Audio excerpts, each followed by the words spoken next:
Hi, so today we're going to be talking about how we can support our EL students in their literacy development. So, the topics we're going to talk about today are just the general overview of the articles I found. So, I'll give you just some tips and tricks that I've learned from them and a quick summary of each article. I'll discuss my literacy element activity, what I did, what worked, what I would do in the future, my view on the topic, if I think this is something we need to implement more in our classrooms, just some overview of the things I've learned from this topic, and then the relevancy of my activity to the topic, and just a wrap up and a conclusion. So, the first article I found was titled How to Help Yale Students Develop a Love of Reading. So we don't want our students to just feel like they are here to learn to read or they're here to learn English. We want them to really develop a love for reading and to want to read.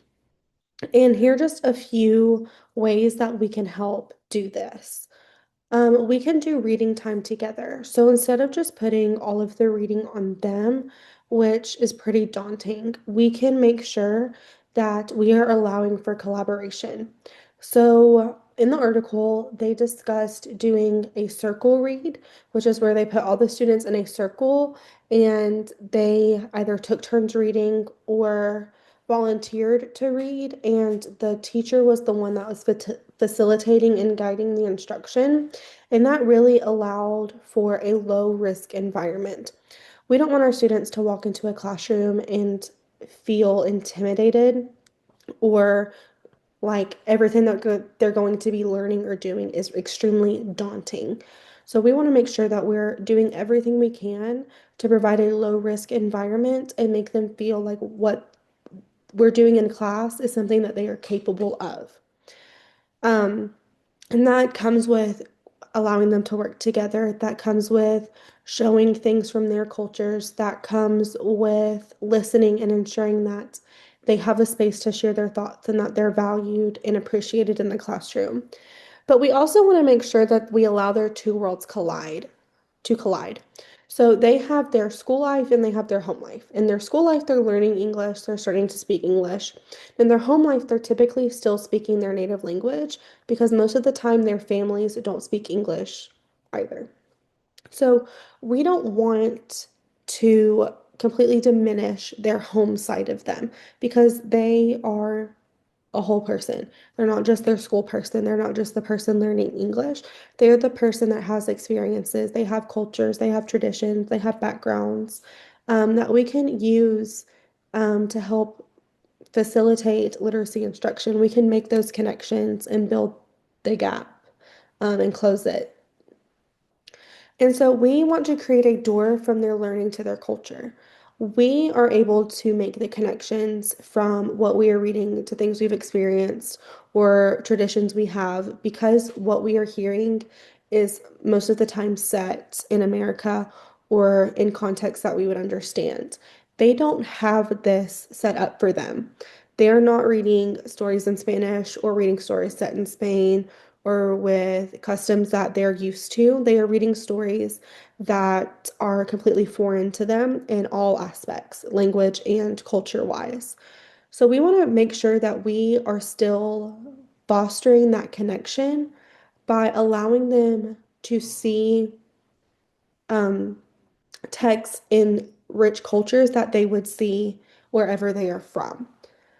So you can have bilingual books, you can have Heritage Day, you can celebrate and read articles about their holidays that that each student in your class participates in. And we want to make sure that we're meeting them where they are. We don't want to provide so many scaffolds that we lower our expectations, but we also don't want to push them too far to where they start to set up that wall and shut us out. Um, because we never want them to feel overly frustrated. We want them to have a challenge, but we don't want them to feel like they're not smart enough or not good enough to be in our classroom because that's when they shut down and they don't want to work and they don't want to grow and learn. So the second article was all about resources that educators and admin can use while they are supporting ELs. One of the number one things they talked about was allowing for total physical response or TPR. This is important in all aspects of their learning. And this allows them to use full body movements when they are learning something new. And this ties in with muscle memory. So think back to when you were young learning to ride a bike. I don't know when the last time I rode a bike was, but I know that I could get on it and I would know what to do. And that's because when we have muscle memory, we are using the big bones, not the big bones, the big muscles in our body, which is our arms and in our legs. So when we use these muscles, we are able to recall what we were doing while those muscles were being used. So if they are learning new vocabulary that is very academically rich or content rich, then we want to make sure that we're allowing them to have movement because then they're making that connection and it's really ingraining in their body. And we also want to allow our students to speak on non-academic topics. So we don't want them to only speak to each other if it's in an academic context. We want them to talk about their interests. We want them to talk about their hobbies. We want them to talk about their experiences. So you can even do writing prompts that are about their favorite food or what they did over a holiday or what they're looking forward to this year, and then allow them to share that with their peers. And that provides a sense of support and a network in the classroom. It really does create a sense of welcoming in an environment where they feel like they are a vital part because we're not just wanting to hear what they say if it's about something we're learning about. We're wanting to hear what they say when it comes to their interests and what they are excited about. Um, and you can also provide a sense of support and a shared responsibility through group work. A lot of the time, they feel very intimidated when they're doing an activity or an assignment on their own or reading on their own. And we can take some of the load off of their shoulders by allowing them to share that responsibility.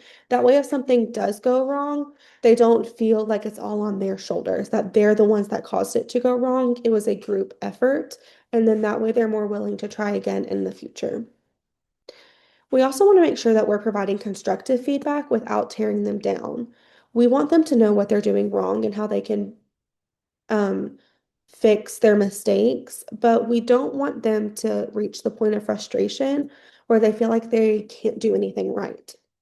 So if they do say something that is not grammatically correct, we can correct them in a way that's not embarrassing or tearing them down. We can also allow them to learn through tasks and real world connections.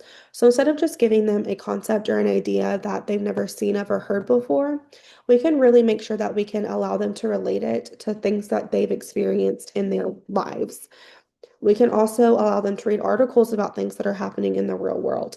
And this not only exposes them to real world things that are happening in our um, culture and our environment, but it allows them to make that connection and say, okay, this is what's happening here, but I had this happen to me 3 years ago. And so they're able to make those connections and see vocabulary words that are the same or verbiage that is the same without it being so in their face. It's a real connection. We're not pushing them or forcing them to have it. And then the third article was about how to help EL students leap to success. Every student is different and every EL student is different. So these are not a one size fit all, but these are very helpful across the board for EL students. So we want to make sure that we're explicitly teaching new and important vocabulary. So that means we don't want them to see it for the first time in that content or context area. We want to introduce it to them and pre-teach to them before they see it with the rest of the class. The more they see it, the more it'll be in their brains and the more comfortable they'll be when that lesson comes. So if you are talking about ancient Roman civilizations, you want to, in Roman gods or goddesses, you want to pre-teach what a god or goddess is. You want to tell them what a civilization is. And you want to help them go ahead and make those connections. That way, when the time comes when you're teaching it to the class, they are able to jump in and feel confident enough to share their ideas of what they heard the day or two before. And one of the other things that they talked about is very, very tricky to teach. And it was about how fluent readers predict text. So if you think as an adult, we are not reading word for word. We are predicting what is coming next in a sentence, and that allows us to be fluent and read quickly. We're not looking at a word, reading it, sounding it out like they are. So we need to help them learn to predict. And this is not something that is easy. And even through my research, I haven't found a specific tool to help them predict. But the number one thing is fluency. So the more times they are exposed to a text, the more fluent they will be when they read it. And there are a variety of strategies you can use to promote fluency, and they're fun. I enjoy doing them. Um, One of them is changing the tone of voice or how you are saying it. So you can talk like a monster, you can talk like a robot, you can talk like an actor, you can sing it, you can whisper it, you can talk really loud, you can talk in an old granny voice. And they're reading it over and over in these different voices. And the more and more they read, the more and more they're predicting what happens next or the next word. They're not looking at it every single time they read it. They read it and then they can fill in the blanks with what comes next. And this is something that will happen over time. It's not something that we've learned to do in a year or a month or a topic area. It's something that they'll have to practice over and over. So just exposing them to that fluency and building that level of fluency will help them be able to predict text, which shows that they are a fluent reader. We also want to ensure that are valued and that their voices are heard. If they don't feel connected in our classroom, they're not going to feel connected enough to share their ideas. They're not going to want to participate. If you go into a room and you don't feel welcome, you're not going to talk, you're not going to collaborate, you're not going to share your ideas, you're going to sit there, you're going to do the bare minimum until you get through. We don't want that to be the environment they come into because then they're never going to want to learn. They're going to associate English and literacy with that negative feeling of isolation. So we need to make sure that we are allowing them the opportunity to speak. If they are making a connection, allow them to share it with the class. It may take time away from your instruction, but you'd rather them feel involved than to feel like you don't care. Um, and another way we can ensure that they're valued is to provide opportunities for their families to read together. We take for granted that our parents in our classrooms speak English. The number one thing we tell a parent to do when they ask, what can I help my child with reading wise? How can I help them read? We say, read to them. If they hear it, they'll pick it up. That's how we learn. As babies, we learn to speak by hearing our parents talk about it. They are coming from a household that speaks a different language. They're not speaking English. So this is harder for them to do, and we take it for granted. And honestly, we're very privileged because we are able to go home and read books to our children and our families in their native language, and we're helping facilitate that language acquisition, and they don't have the opportunity to do that. Doesn't mean that they don't want to, they can't. So some of the things you can do is create an online class library. Like if you have a classroom website, you can pull in links to online read aloud videos through YouTube that have English and Spanish, and then they can listen to it, they can read it together, they can do the discussion questions as a family. You can allow them to check out audiobooks. You can have four that you send home, and parents can check them out and they return them over after the weekend on Monday. Um, and so they can listen to these audiobooks and read it with their children. They can hear it. And then over time, you're helping build that connection with their families. And if their families feel connected to you, the students feel connected to you. And that makes a big difference. We want their whole family to feel like they are a part of our classroom and our environment. And now we want to make sure we provide scaffolds and supports, but also push them to succeed. We don't want to hold them back. These kids are resilient. They are the most resilient kids you'll ever meet. They're learning a new language. They're in an unfamiliar environment around people who don't speak like they do, and they come in with a smile on their face and ready to learn all day long. And their brains are sponges. We need to allow them to soak everything up.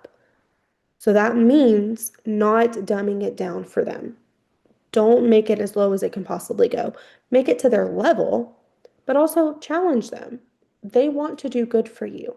They want to succeed and they want to learn English. And the more you push them in a healthy way without pushing them too far, the more successful they will be. So provide them the scaffolds, give them the sentence stems, give them the vocabulary cards, give them the picture clues, but also push them to write the sentences on their own. Push them to fill in the blanks. Give them a word bank, but they have to fill in the sentence on their own. Don't spoon feed them, but give them the tools they need to build a successful foundation. In the last article was an article and a video together, and in the video, it talked about how to tailor instruction to support EL students.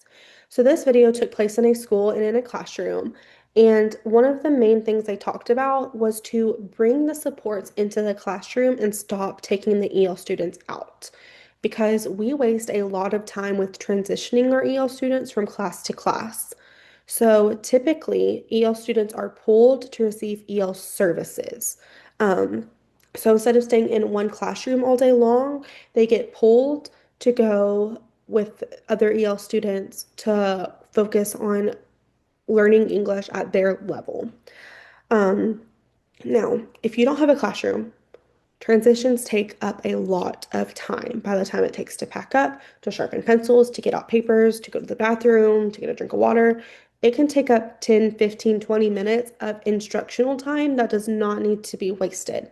So, what they had was they had a specialized ESL teacher per grade level.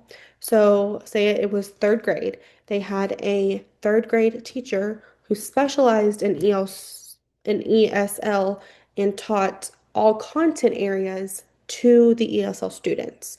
So she was a teacher who had a classroom and she taught the ESL students, but taught them math, reading, science, and social studies. Now, this is kind of a double-edged sword because, yes, we don't want them to be pulled, we don't want them to miss instructional time, and we want them to receive high quality instruction from someone who has the necessary background and the information needed to teach specifically ESL students. But we also don't want to isolate them and separate them from their English speaking peers. So I like the aspect of having someone who specializes in ESL teach them, but would love to have seen other students in there who were not specifically ESL students because we don't want them to feel like they're on an island and we don't want them to feel like they are not welcome with our English speaking students. We want them to feel like a community that is involved and integrated together. But regardless, they did have some wonderful strategies that she used when teaching her ESL students. And so she used gestures and pictorial clues a lot. And you don't realize how much you act out what you are communicating until you go to somewhere where you don't speak their language. So if you have ever traveled outside the country or are even speaking to someone who may be hard of hearing or doesn't communicate as efficiently with words, you use gestures. So you have gestures for get a drink of water, you have gestures for walking, you may have gestures for using the bathroom. These are things that they can make connections with. So they see that vocabulary, they hear it, and they have a gesture that goes along with it. So they're getting a visual and also a kinesthetic or a movement with it.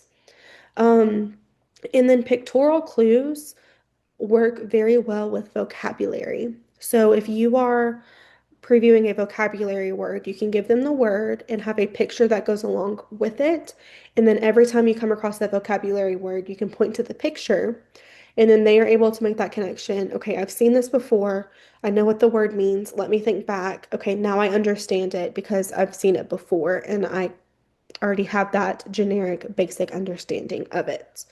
Um, but we also want to make sure that we're repeating and repeating and repeating. So we don't just want to give them that picture card once or that vocabulary word once. We want to give it to them 3 days before, and then 2 days before, and then the day before, and then the day of, and then repeat it over and over and over because that helps it become sticky in their brain. The more that they hear it, the more they absorb it. Remember, they're like a sponge. So you don't just stick a sponge in a bucket of water once and you're done. You allow it to soak up and really sit in there. So you're doing it over and over and over to make sure they are fully getting that information and it's sticking in their brain. So for my ESL writing activity, I had my students write about an animal in their classification.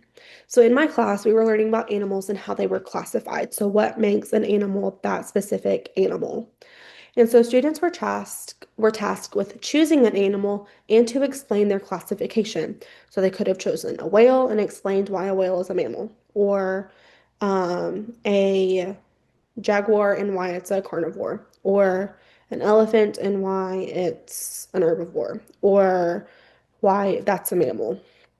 So for my EL students, I used Google Translate, so I translated the prompt for him and had him speak in his native language into the app, and that translated it for me in English. And then on a whiteboard, I wrote what he said in English, and then he copied it on his own paper in English. And this project took place in my third grade classroom, and it was during our ELA block, so it was all about writing. And so they all had the same learning goal, which was to write a description of an animal and explain their classification using facts that they have learned throughout the unit. So even though I scaffolded and simplified the assignment to fit my EL student's need, I didn't change the end goal. He still had to give me a description of an animal, um, and what it was classified as. So, the process of this assignment and how it worked was that my EL student is very emergent and beginner. He came to us from Guatemala, speaking no English, and he was in a fourth grade classroom, and they moved him back down to third grade because he was not emotionally ready to be in fourth grade, and he had not been in an English speaking school. So he was in America for 2 years, but never received school in America. So, at the time of the assignment, he was in the very beginning stages of English learning. Now he has progressed. So, if I did this again, it would look differently, but just keep in mind that he was very beginner English speaking. Um, and so again, I used the Google Translate app. And so I put the prompt into the app and had it translate in Spanish because he was such an emergent English speaker. The words I was saying, he would not be able to make that connection because he hadn't heard those in English before. So I would have had to translate for him regardless. And then I had him respond in the app and wrote what he said on a whiteboard in English. And I wrote word for word because, again, I wanted this to be authentic. I'm not writing for him. I'm not putting what I think he should say or what I want him to say or the correct answer. I put what he said um, on the whiteboard for him to copy because this is his writing. He needs to be proud of it. And even if it's wrong, we're going to work together to fix it. And this assignment overall was very successful. He was able to use strategies and skills like print awareness, letter recognition, word chunking, vocabulary recognition. So as he was writing, he was able to see that we write from left to right, that we have spacing between our words. We have capitals at the beginning. We don't have random capitals in the middle of a sentence. We don't have random punctuation. Um, so he was getting that concepts of print. He was also getting letter recognition. He was saying the sounds as he wrote them. And if he was not sure what one of my letters was, he knew the sounds of the alphabet. So I would give him the sound, and then he was able to look and see, okay, so this sound says eh, so I know that's an E. So he would write it. And he was also chunking his words. So when he would write, he wouldn't look up for every single letter. He would look at a section of a word, write it, then look up and look at the next section of the word and write it. And then he was able to build that vocabulary recognition. So our big content words like carnivore, he was able to relate that from English into Spanish. Um, and so some next steps I would do would be to up the rigor of the writing prompt. So I would give him something a little more in depth and either provide sentence stems and him fill in the blanks or allow him to try to write on his own and then help him correct. For this one, I did the writing correctly, but since he is now beginning to progress in his language skills, I would have him try to write and then we would work together to correct it to make sure it is in proper syntax form. So here are some photos of what the process looked like. So this is a picture of when I translated it for him. So I asked him to come up with an animal. And one of the things you have to be careful with Google Translate is it's not always 100% accurate. So the first time he said lion, and that's what it picked up on, but he really said tiger. He wanted to talk about tigers. So we had to go and fix this. After, and he said it again to where it was properly conveying what he was wanting. So if you are using this, just be careful and make sure you're accurately getting what they're looking for.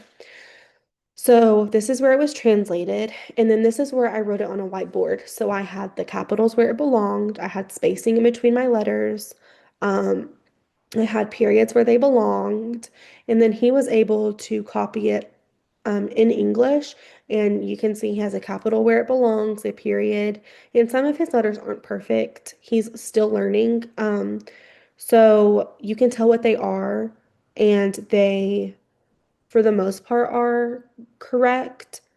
So I wouldn't pick this apart too much. He has proper grammar, he has proper sentence structure, and that's really what we're looking for. So, my view on the topic was I do think that one of the biggest things we can do is allow our students to have a choice in their activity. He was able to choose his animal and he was so excited to talk about tigers. That is his favorite animal. And so he really wanted to work and tell me all about what he knew about tigers. So allowing them to have the choice is a great way for them to be engaged and really want to put in their best effort and their best work. And there are a variety of strategies that allowed him to be successful and included, even if he wasn't able to participate in exactly the same way as my other English speaking students. He still had the same learning goal. He still wrote. He still conveyed what he knew and what he learned about animal classifications. It was simplified, but the end target was still met. And that's what we want. We don't want to limit them so much where they're not reaching the same goals as our other students, but we can provide the supports to help them get there. Some other possible concerns for this would be that he's not truly being immersed in English. So he's not hearing everything in English, he's not seeing everything in English, and he's not speaking everything in English. Um, I am not too concerned at this time just because he was a beginner English speaking student. As time goes on, he will learn more English and will have a better ability to communicate. Um, so it's not super concerning that he was not fully immersed in English. If he was more advanced in his English acquisition, then yes, you would want them to see it, hear it, and speak it in English. But if they're very beginner, you need to give them some leeway, and it's okay to give them some leeway for them to speak in their native language. And then how does this relate to literacy? So how does all these EL supports relate to literacy instruction? So my activity built on print awareness. He was able to see how words should look in the proper sentence structure. That is a big thing because they're not only learning sounds, they're jumping from sounds to writing sentences. So they're not going to have all the steps that we had. We didn't, that he's not learning in kindergarten the sounds and what they look like. Then he's not learning how to write them. Then he's learning words and he's learning sentences. He's learning sounds, words, sentences all at once. So this really allowed him some extra support and some more um, guidance when it came to print awareness and how to write. Um, and it also strengthened his letter sounds and letter form connections. So he was able to see what they look like and what sounds they make. So if there was one he wasn't sure of, I would tell him the sound, and he was able to relate the letter. Or he saw a letter, didn't know what it was, and I told him what sound he made. And it also modeled correct English syntax. So that talks about word order, sentence structure, how we organize ideas. In Spanish and many other languages, how they set up their sentences are different than how we set up our sentences in English. So we would say, the brown dog ran. Instead, they would say, the dog brown ran. So they put the adjective or the verb in front of the noun. Um, Or instead of us saying the cat jumped, they would say the jumped cat. It's flip-flopped because when they say it and how they translate it, it doesn't set up the same way as our proper syntax in English. So he's seeing exactly how to put our words in order. So we have nouns, we have verbs, we have adjectives. And if we're describing, we put our descriptor word before the word we're describing. If we're describing a coat, we say brown coat or fuzzy dog or black cat. We put our descriptor word before, which is very different than other languages. And it also built on vocabulary awareness. He was able to see new vocabulary and he was able to start to close the gap between his native language of Spanish and English. So he knew that tigers ate meat, but he didn't know that that was called a carnivore. Um, Another example was we had Thanksgiving lunch at school last week, and he was asking what they had for as their options, and they had turkey and ham. And I was trying to say turkey. He didn't know what that was. But when I translated it to English, he was like, oh, yeah, the one that gobbles. So he knew based on the vocabulary what I was talking about. So helping them see from their native language to English or translating a word from English into their native language really does make a difference because sometimes all they need is to hear it in their language and they immediately make that connection. It doesn't need or have to be this long process of trying to figure out a way to get them to understand what this word is. Sometimes, if they're still not getting it, all they need is for you to say it in their native language and they make that immediate connection. A couple future recommendations or how to improve this would be to slowly build up the expectations and the rigor. You don't want to jump from one sentence to a paragraph immediately, but you can go from you translating a sentence to having sentence frames, to having a word bank, to having him create his own sentences. You can slowly build up without it becoming too much at once.